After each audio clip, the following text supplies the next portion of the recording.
Hi hello welcome back to our YouTube channel. కొబ్బరి లడ్డు ఎలా prepare చేయాలో చూసేద్దాం రండి. కొబ్బరి, బెల్లం, యాలకులు ఇవి 3 ఉంటే కొబ్బరి లడ్డు అనేది పర్ఫెక్ట్గా వస్తుందండి. బయట కొట్లో కన్నా ఇంట్లోని ఇలా మీ పిల్లలకి ఇలా చేసి పెట్టండి. కొబ్బరి లడ్డూలు అనేవి హెల్త్కి కూడా మంచిదండి. మరి నా స్టైల్లో నేను కొబ్బరి లడ్డు చేయబోతున్నారు. మీరు కూడా ట్రై చేయండి తప్పకుండా. టేస్ట్ మాత్రం సూపర్ వచ్చింది.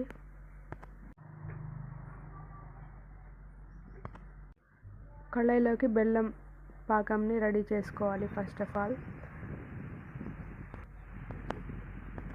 సిమ్లో పెట్టి బెల్లం పాకం వచ్చే వరకు బాగా వేడి చేయాలి బెల్లంని. కొబ్బరి లడ్డు చేయడం ఎంతో సేపు పట్టదండి. మీరు కూడా ఇలా ట్రై చేయండి. చాలా బాగా వచ్చాయి నాకైతే.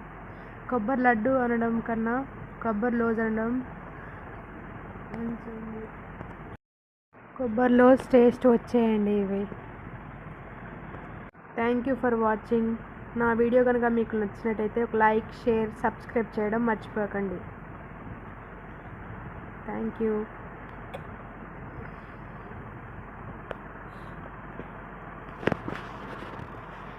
ఇలా మీ పిల్లలకి షాప్స్ దగ్గర పంపకుండా ఇలా మీరు కూడా హోమ్లోనే చేసి పెట్టండి. హెల్త్కి కూడా చాలా మంచిది.